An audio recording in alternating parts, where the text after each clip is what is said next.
Tonight, a security guard at a private archive building notices on his third month that the visitor log always has exactly one more entry than the door swipe records. The name in the extra entry is always the same.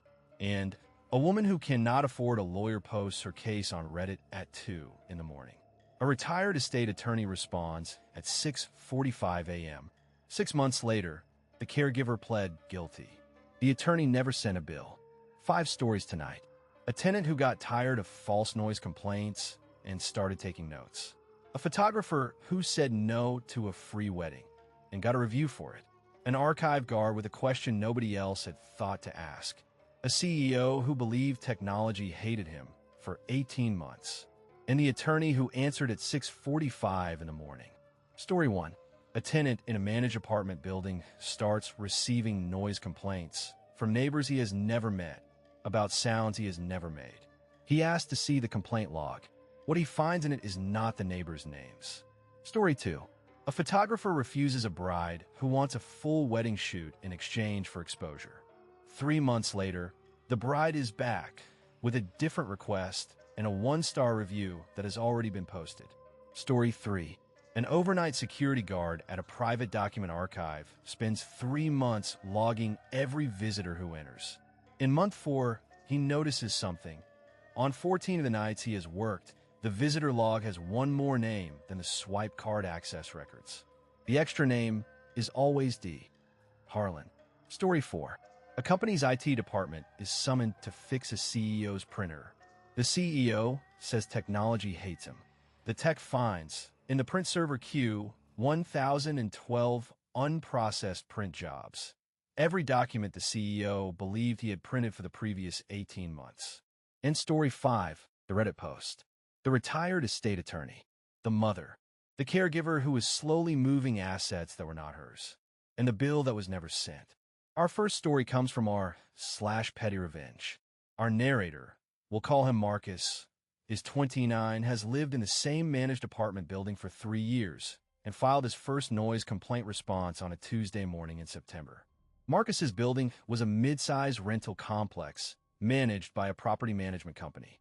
The building had 42 units, a single property manager named, we'll call him Gary, who handled complaints, maintenance requests, and lease renewals. Marcus had, in 3 years, had no issues with Gary, no issues with neighbors, no noise complaints filed by or against him. That changed in September. Marcus received a formal written notice citing a noise violation from the previous Friday evening. The notice listed the complaint as originating from a neighbor in the unit directly above his. Marcus had been at his sister's birthday dinner on the previous Friday evening from 6 p.m. until well past midnight. He had the receipts, the dinner bill, his Lyft records, his sister's group chat photos timestamped from the restaurant. He wrote a polite response to Gary. Gary acknowledged the response. Gary sent him a second noise complaint notice 6 days later. The second notice listed the same upstairs neighbor. Marcus had been at a concert that evening with 2 friends. Timestamped tickets, photos, the works. He wrote another polite response. He noted in the letter that both complaints had come from the same unit, that he had documentation for both alibi evenings, and he asked, formally, to see the written complaint forms submitted by the upstairs neighbor, which he was entitled to request under the building's lease terms. Gary replied that the complaint forms were confidential. Marcus, who worked as a paralegal, looked this up. Under his state's Residential Tenancy Act, a tenant had the right to review complaint documentation that directly resulted in a formal notice. The forms were not confidential. He asked again, in writing, with a statutory citation. The forms arrived 3 days later. Marcus sat at his kitchen table and read the forms. Both complaints had been submitted through the building's online portal. Both listed the same upstairs unit as the source. Both had been submitted at times when Marcus had documentary proof he was not in the building. But what Marcus noticed, and what Gary had apparently not thought he would notice, was the submission metadata printed at the bottom of each form. The online portal stamped each complaint with the device IP address from which it was submitted. Both forms had been submitted from the same IP address. Marcus did not recognize the IP address. He ran a rough geolocation on it. It was not an address in or near his building. He pulled the building's own public record filings with the city. The property manager was required to disclose a business address. The IP address geolocated to within 2 blocks of that business address. Marcus did not confront Gary. Instead, over the next 6 weeks, he compiled a quiet file. The 2 original complaints with metadata, the IP geolocation, the property manager's business address disclosure, the building's online complaint portal terms of service, which explicitly stated that submitting a false complaint was a lease violation and grounds for removal of portal access. And for completeness, a printout of his state's statute on retaliatory conduct by property managers. He then discovered, through a public records request he filed with the City Housing Authority, that the unit directly above his, which had been the named complainant, had been vacant since July. Gary had been renting it informally, off the books, to short-term guests via a rental platform, and had been using the vacant unit's account to file complaints against tenants he wanted to pressure out of long-term leases. Marcus sent the full file, 211 pages, to the City Housing Authority, the State Attorney General's Landlord-Tenant Division, and the Property Management Company's Regional Director. Gary was terminated within 30 days. The Property Management Company issued Marcus a formal apology and a rent credit equal to 4 months. Marcus's post ends with a note that the unit above him now has a legitimate long-term tenant who has never filed a noise complaint. Marcus's strategy was patience and documentation. Our next narrator used a different form of patience. She waited to see if the person who came back was the same one who had left. Our next story comes from our /ChoosingBeggars. Our narrator is a professional wedding photographer in her mid-30s. She has been in business for 9 years. This story begins with an inquiry she received in early spring. The inquiry came through her website's contact form. A bride was planning a wedding for late June, 7 weeks out, and had lost her original photographer to a scheduling conflict. She described the wedding as intimate, a backyard ceremony, 30 guests, a 2-hour reception. She asked our narrator for her pricing. Our narrator replied with her standard rates for a comparable booking, $1,200 for the ceremony and reception package, travel included. The bride replied that the budget was $0, but the exposure would be invaluable. Our narrator, she says, has a form response for exactly this inquiry. She sent it. The response was polite, professional, and ended with the words, "I don't accept exposure as payment, and I wish you all the best in finding a photographer who suits your budget." She heard nothing further. 8 weeks later, 2 weeks after the wedding would have taken place, our narrator received an alert from her Google business page. A 1-star review had been posted. The review was under the name of the bride. It read, "Never responds to inquiries. Very disappointing for a small business. Would not recommend." Our narrator looked at the review for a long time. Then she clicked on the reviewer's profile. The reviewer's profile had 3 other reviews posted in the previous 12 months. All 3 were 1-star reviews of local wedding vendors, a florist, a caterer, and a DJ. All 3 reviews used nearly identical language. Never responds to inquiries. Very disappointing. Our narrator did a search for the bride's name combined with those vendor names. She found, on a local wedding planning forum, a post from the bride asking for vendors who would work with a creative budget. In the replies, the florist, the caterer, the DJ, each had responded, and each had, within 2 months of responding, received a 1-star review on their Google business page. The bride had developed a specific practice: inquire, be declined, post a false review to punish the refusal.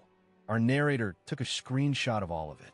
Our narrator filed a report with Google, attaching the screenshots of the other reviews, the forum post, and the dates. She then contacted the florist, the caterer, and the DJ individually, told them what she had found, and shared the documentation. All 3 filed their own reports. Google removed all 4 reviews within 9 days. Apparently, the pattern was clear enough that the removal was processed without appeal. Our narrator also responded to the review publicly before it was removed with a single sentence, "I did reply within 4 hours to let you know my rates. Best wishes for your next event." The response, she says, got 47 upvotes before the review came down. The narrator's last line, "I don't know if she found a photographer, I know she has not reviewed my business again. Our next narrator found something she was not supposed to find either, but she was not looking for it on the internet. She was looking at a paper log in a building where, according to everyone who worked there, nothing unusual ever happened. This story comes from our /nosleep. Our narrator is a 26-year-old overnight security guard at a private document archive, a facility that stores paper records for law firms, medical practices, and financial companies in the Mid-Atlantic region. She works alone, Sunday through Thursday, 11 p.m. to 7 a.m. The archive was a converted warehouse.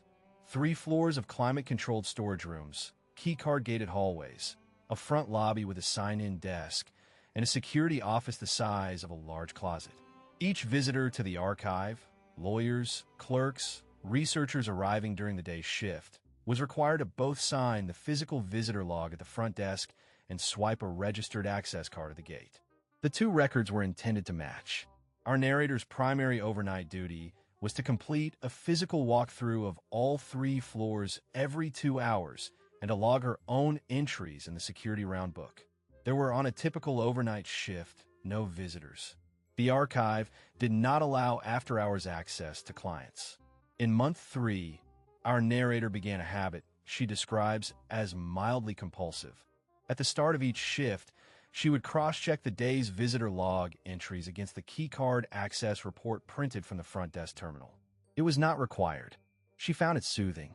The 2 lists almost always matched. On a Wednesday night in October, they did not match. The visitor log had 14 names. The keycard report had 13. She went through the list line by line. Every name on the keycard report appeared in the visitor log. But the visitor log had 1 name the keycard report did not. D. Harlan. Sign-in time, 2:14 p.m. Sign out blank. She assumed a clerical error. Someone had signed in and forgotten to swipe, or the swipe had not registered. She made a note of it and moved on. The following Wednesday, the same discrepancy. Visitor log, D. Harlan, 2:19 p.m., no sign-out. Keycard report, no matching entry. The Wednesday after that, D. Harlan, 2:22 p.m. By the time our narrator brought the discrepancy to the day shift manager, 6 weeks after she had first noticed it, she had logged 14 Wednesday instances, always between 2 and 2:30 p.m. Always D. Harlan. Never a keycard match. Never a sign-out time. The day shift manager, initially skeptical, pulled the lobby CCTV footage for 3 of the Wednesdays our narrator had flagged. On each of the 3 Wednesdays, the footage showed a lobby that was briefly empty between 2 and 2:30 p.m. No figure approaching the desk. No one signing the log. The visitor log entries for D. Harlan existed. The security camera showed no one writing them. The facility's management hired an independent security consultant. The consultant identified the source within 2 weeks. The sign-in desk had a small lip at the back edge where the visitor log rested. The gap between the log and the wall was just wide enough to route a thin cable. Underneath the desk, attached to the cable and facing upward, was a small device, essentially a modified receipt printer in reverse, that had been programmed to insert a pre-typed line into the paper log at a specified time every Wednesday. The device had been installed by a former day shift clerk who had been dismissed 9 months earlier for accessing client files without authorization. He had, before leaving, planted the device as a slow-build anomaly intended to eventually compromise the credibility of the archive's record-keeping. Specifically in preparation for a civil suit he was planning to file related to his termination, in which he intended to argue that the facility's records were unreliable. His suit was filed. The planted device was entered as evidence against him. The suit was dismissed. Our narrator's last line, "I still find it soothing to cross-check the logs. I'm also, now, somewhat more thorough about what is attached to the underside of the desk." That story is about a fabricated record and what happened when someone took the time to notice. Our next story is about a record that was entirely real, 1,012 of them, that nobody had noticed for 18 months because nobody had thought to look in the right place. This story comes from our /TalesFromTechSupport. Our narrator is a mid-level IT technician at a regional insurance firm. He's been at the company for 4 years. The story takes place over the course of a single Tuesday afternoon. The help desk ticket was logged at 11:42 a.m. Subject, CEO printer broken again. Our narrator had closed 2 previous tickets from the same CEO, both for printer issues, both resolved by restarting the print spooler, which the CEO's assistant confirmed had worked both times. Our narrator walked up to the executive floor. The CEO, a man in his early 60s who our narrator describes as genuinely pleasant and genuinely convinced that all personal technology had singled him out for harassment, was standing at his desk with his arms crossed, looking at a printer that appeared to be completely functional. The CEO explained. He pressed Ctrl+P, and nothing ever came out of the printer. He had been dealing with this for as long as he could remember. Technology simply hated him. Our narrator checked the printer. It was online, connected, paper-loaded, no arrow lights. He sent a test page. It printed immediately. The CEO watched the test page emerge and nodded. "See," he said, "works fine for everyone except me." Our narrator asked the CEO to demonstrate the problem. The CEO opened a document on his computer, pressed Ctrl+P, accepted the default settings, and clicked print. He then looked at the printer expectantly. Nothing came out. Our narrator looked at the print dialog, which was still on screen. The selected printer was not the local printer on the CEO's desk. The selected printer, the default printer on the CEO's computer, the one that Ctrl+P sent every job to, was listed as Prod Print SARV02. Our narrator recognized the name. It was not a printer. It was a production document processing server on the 4th floor, used by the compliance department to batch render large PDF reports. It had a print queue attached to it for legacy reasons that no one had thought to disable. Our narrator navigated to the print queue of Prod Print SARV02. The queue had 1,012 pending jobs. The oldest job in the queue was dated 18 months ago, 2 weeks after the CEO's computer had been set up by a now-departed IT contractor who had, apparently, set the wrong default printer and not noticed. Our narrator scrolled through the queue. Board memos, expense reports, an 18-page presentation about quarterly projections, a lunch menu with handwritten annotations, a birthday card template, 14 copies of what appeared to be the same lease agreement. Every document the CEO had believed he printed for the past 18 months was sitting in a queue on a compliance server on the 4th floor, unread, unprocessed, and, as far as anyone on the compliance team had known, completely inexplicable. Our narrator changed the default printer. The CEO pressed Ctrl+P. A document emerged from the printer on his desk. The CEO stared at it for a long moment. "Why?" he said. "Did it decide to work now?" Our narrator considered explaining. He decided, instead, to say that he had updated a driver. The CEO nodded. "Technology," he said. Our narrator, on his way back to the IT bullpen, stopped by the compliance department. He asked whether the team had noticed anything strange about their production server. The compliance manager looked up. "The print queue," she said. "We've been trying to figure that out for over a year." Our narrator cleared the 1,012 jobs from the queue. He did not tell the compliance team whose documents they were. His last line, "I have not received another printer ticket from the executive floor. I choose to read this as a success." That story ended with a man who finally got something he had been trying to get for 18 months and didn't know why. Our final narrator story is about a woman who asked for something she didn't expect to receive and got more than she asked for from a stranger. Our final story comes from our /BestofRedditorUpdates. The original post was written at 2:17 in the morning by a woman in her early 40s.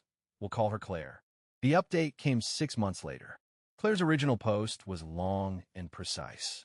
Her mother, 73, sharp-minded but physically limited after a hip replacement, had hired a live-in caregiver through an agency 10 months earlier. The caregiver's name is not given in the post. Claire called her only the caregiver. Over the previous 3 months, Claire had begun noticing discrepancies. Her mother's checking account balance was lower than it should have been, given her known income and expenses. When Claire asked to review the statements, her mother initially resisted, said the caregiver handled the finances and she didn't want to upset the arrangement. When Claire finally obtained the statements, she found a series of transfers, small, consistent, each labeled household expense, each going to an account that was not her mother's utility company, not her mother's pharmacy, not anyone Claire could identify. The transfers totaled, over 10 months, $9,040. Claire had spoken to the agency. The agency had said it was investigating. That had been 6 weeks ago. Claire had spoken to a local elder law attorney, who quoted a retainer she could not afford. She had filed a report with Adult Protective Services, who had said they would follow up in 8 to 12 weeks. She posted on Reddit at 2:17 a.m. because, she wrote, she did not know what else to do. The post received 287 comments. Most were sympathetic.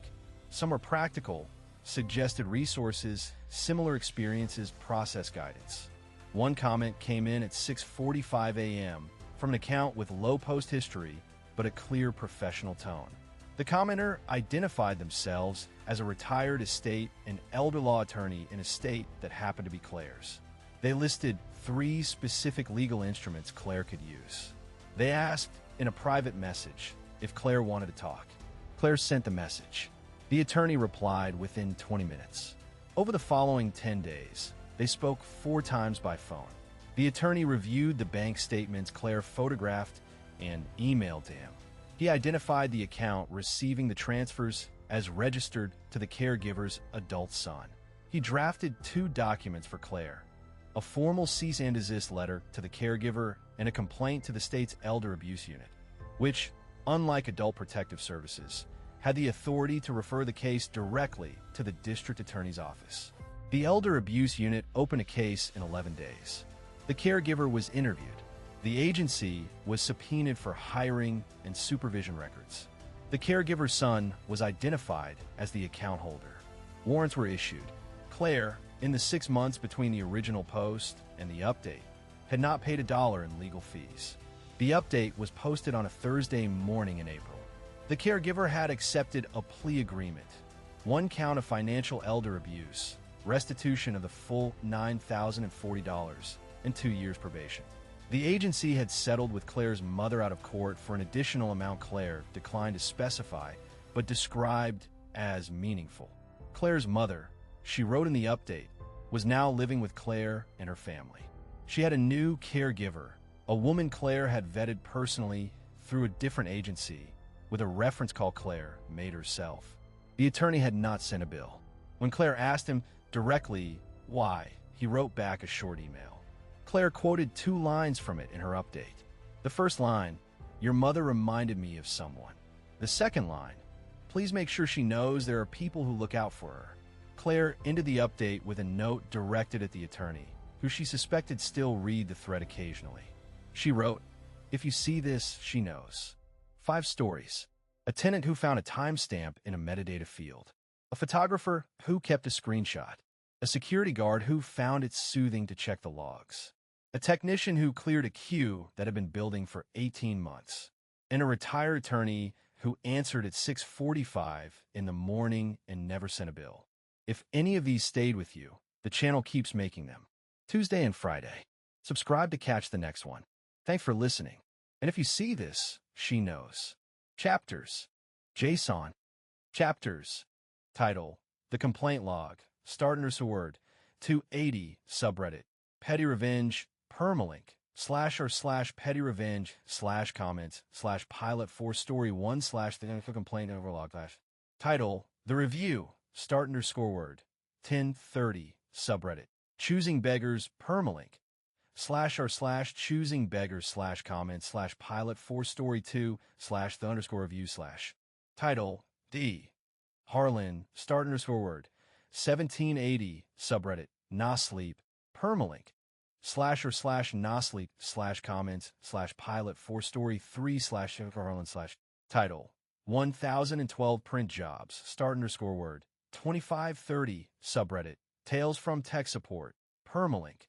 /r/TalesFromTechSupport / comments / pilot 4 story 4 / 1012 print job / title. 6:45 a.m. Start_word.